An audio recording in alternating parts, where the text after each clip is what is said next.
Hello guys, welcome to Simhadri sisters YouTube channel. ఈరోజైతే ఇన్స్టాలో బాగా వైరల్ అవుతున్న ఆంధ్రాస్ లార్జెస్ట్ రెస్టారెంట్కి అయితే వచ్చేసాము.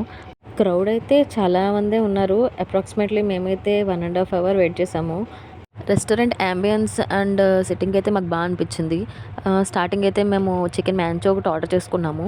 నెక్స్ట్ ఏమో ప్రాన్స్ 40 ఇప్పుడు చెప్పుకున్నాము. పపియానమ్మ అంట సంథింగ్ ఏదో చెప్పారు.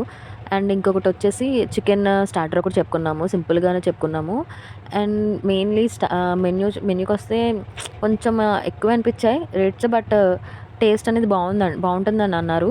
మేమైతే ఎక్కువగా చెప్పుకోలేదు, హెవీ అని చెప్పుకోలేదు. ఆ రోజు వెన్స్‌డే, ఐ థింక్ వెన్స్‌డే అనుకుంటా. వెన్స్‌డే మటన్ బిర్యానీ ఫేమస్ అని అన్నారు. సో మేము మటన్ బిర్యానీ ఒకటి చెప్పుకున్నాము. నాకైతే అసలు ఏమనిపించలేదు. ఎందుకంటే నేను ఎప్పుడు మటన్ అనేది బయట ఎప్పుడు తినననమాట రెస్టారెంట్స్‌లో. అందుకే అనుకుంటా. బట్ నేనైతే డిసప్పాయింట్ అయ్యాను. ఇంకా థమ్స్ అప్‌తో డే అయితే ఎండ్ అయిపోయింది. బాయ్.